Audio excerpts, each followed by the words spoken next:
So basically बच्चों last class में हमने मिनरल्स के बारे में टॉपिक को कवर कर लिया था और आज की इस वीडियो में हम बात करेंगे एनर्जी रिसोर्सेज के बारे में। सो चलिए फिर बिना किसी देरी के साथ शुरू करते हैं। My name is Shahrukh Saifi and welcome to the channel simplifying exams.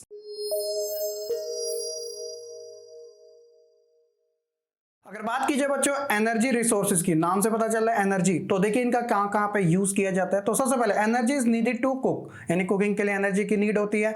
इसके अलावा लाइट एंड हीट भी ये प्रोवाइड कराती है और साथ ही proper vehicle and drive machinery in industry, यानी इंडस्ट्री में भी इसका काफी हद तक यूज किया जाता है। It can be generated from fuel mineral like for example आप कोल, पेट्रोलियम, नेचुरल गैस, यूरेनियम और इलेक्ट्रिसिटी, इन सबको काउंट कर सकते हो। बेसिकली इसे टू टाइप्स में क्लासिफाई किया गया। नंबर वन है कन्वेंशनल और सेकंड है नॉन कन्वेंशनल। अब देखिए कन्वेंशनल को आप ध्यान में रख लेना, ये वो सोर्सेस हैं जो कि नॉन रिन्यूएबल है। मैंने आपको रिन्यूएबल नॉन रिन्यूएबल के बारे में बताया था ना, तो ये कन्वेंशनल सोर्स वो होते हैं जिनका कंजप्शन एक बार हो जाए तो काफी ज्यादा टाइम लग जाता है इन्हें रिन्यू करने के लिए। फॉर एग्जांपल फायरवुड हो गया, कैटल डंग केक हो गया, coal, petroleum, natural gas and electricity.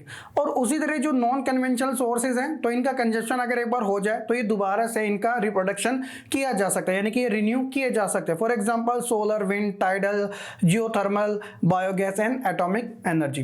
तो ये तो सारी चीजें होगी बच्चों एनर्जी रिसोर्सेज के बारे में और इनके क्लासिफिकेशन से रिलेटेड ही। सबसे पहले हम बात करेंगे कन्वेंशनल सोर्स ऑफ एनर्जी की। वो कौन कौन से स्टेट है जहां पर इनका प्रोडक्शन होता है और साथ ही इनका यूजेस किस चीज में हमें ज्यादा देखने को मिलता है। सबसे पहले है हमारा कन्वेंशनल, तो पहला है कोल। तो कोल को देखा जाए तो यहाँ पे टू टाइप्स के कोल देखने को मिलेंगे, एक है गोंडवाना और दूसरा है टर्शियरी कोल। गोंडवाना जो है वो इंडिया के अंदर 95% तक मार्केट कैप्चर करता है। इसमें झारखंड और वेस्ट बंगाल स्पेशल स्टेट माने जाते हैं और इनकी जो एज है वो मोर देन 200 मिलियन ईयर रखी गई है, यानी कि समथिंग 20 करोड़ के आसपास। ठीक है, इसके अलावा जो टर्शियरी कोल है तो इनकी जो एज है वो 55 मिलियन है, जिसमें जो मेजर प्रोड्यूसिंग स्टेट है मेघालय, असम, अरुणाचल प्रदेश, नागालैंड, यानी कि 5.5 करोड़ के आसपास, और ये 5% तक ही मार्केट कैप्चर करते हैं ऑल ओवर इंडिया में। अगर इनके यूजेस की बात की जाए तो यहाँ पे बहुत सारे दे रखे हैं। फॉर एग्जांपल फॉसिल फ्यूल हो गया, लिग्नाइट कोल हो गया जो कि इलेक्ट्रिसिटी जनरेट करता है, उसी तरह बिटमोनियस कोल हो गया जो कि एक कमर्शियल यूज में काम आता है। तो आपको कोल के बारे में कुछ ये चीजें ध्यान रखनी है। सेकंड बच्चों हम बात करते हैं वो है पेट्रोलियम। अब पेट्रोलियम मेजर प्रोड्यूसिंग स्टेट जो है वो है मुंबई, गुजरात हो गया, असम।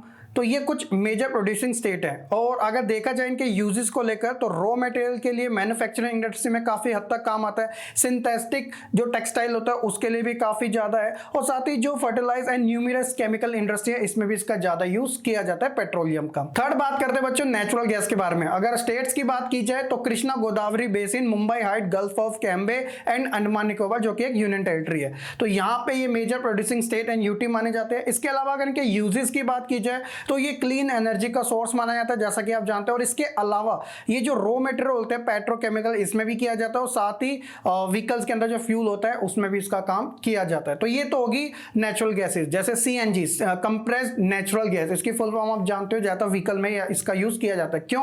क्योंकि एनवायरमेंटल फ्रेंडली ज्यादा मानी जाती है। फोर्थ हम बच्चों बात करते हैं जिसमें टू पार्ट आएंगे। फर्स्ट है थर्मल इलेक्ट्रिकल। तो ये मेजर प्रोड्यूसिंग स्टेट की बात करें तो दिल्ली जो कि एक यूटी है, उत्तर प्रदेश और तमिलनाडु और भी स्टेट है जहां पे मेजर प्रोड्यूसिंग माने जाते हैं। यूजेस की बात की जाए तो ये जितने भी है सभी का इलेक्ट्रिकल एनर्जी में इनका ज्यादा यूज किया जा सकता है। तो ये हो गया थर्मल इलेक्ट्रिकल। सेकंड है इसी का पार्ट हाइड्रो इलेक्ट्रिकल।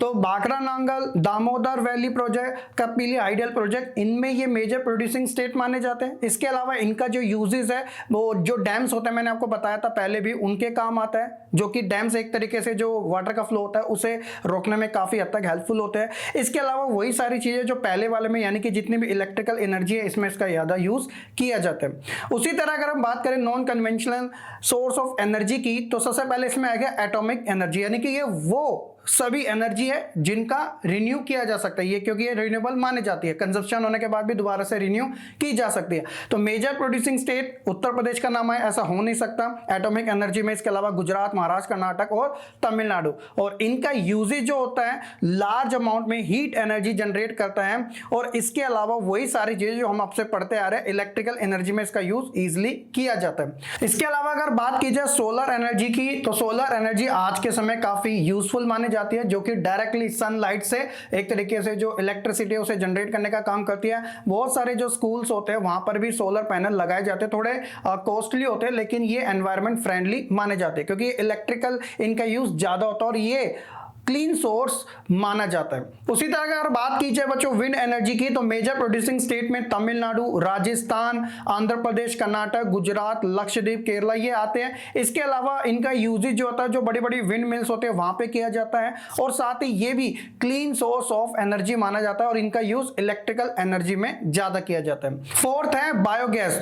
तो बच्चों जितने भी फ्लोरा एंड फौना है यानी कि जो प्लांट्स और एनिमल की जो स्पीसीज है उनका जो डस्टबिन होता है एक तरीके से कार्बन डाइऑक्साइड और मीथेन जैसी गैसों के मिक्सचर की वजह से डिफरेंट टाइप के जो फ्यूल जनरेट करता है उसमें ज्यादा किया जाता है और साथ ही ये गैस लैंप जो कि लाइटनिंग के काम आता है उसमें भी इसका काम ज्यादा किया जाता है। तो ये भी एक रिन्यूएबल एनर्जी का सोर्स माना जाता है। फिफ्थ है बच्चों टाइडल एनर्जी। तो Gulf of Cambay, Gulf of Kutch, Gangetic delta in Sundarban of West Bengal ये कुछ मेजर प्रोड्यूसिंग स्टेट है और यूजेस की बात की जाए तो ये भी क्लीन सोर्स ऑफ एनर्जी है। ओशियन में जो वेव और टाइटल आते हैं जो कि एक तरीके से इलेक्ट्रिसिटी जनरेट करने का काम करते हैं। उसी तरह जियोथर्मल की अगर बात की जाए हिमाचल प्रदेश, लद्दाख कुछ ऐसे स्टेट हैं और ये भी इलेक्ट्रिसिटी जनरेट करने का काम है और इनका भी जो सोर्स है वो क्लीन एनर्जी से ही रिलेटेड है और ये इलेक्ट्रिकल एनर्जी में ज्यादा यूज किए जाते हैं।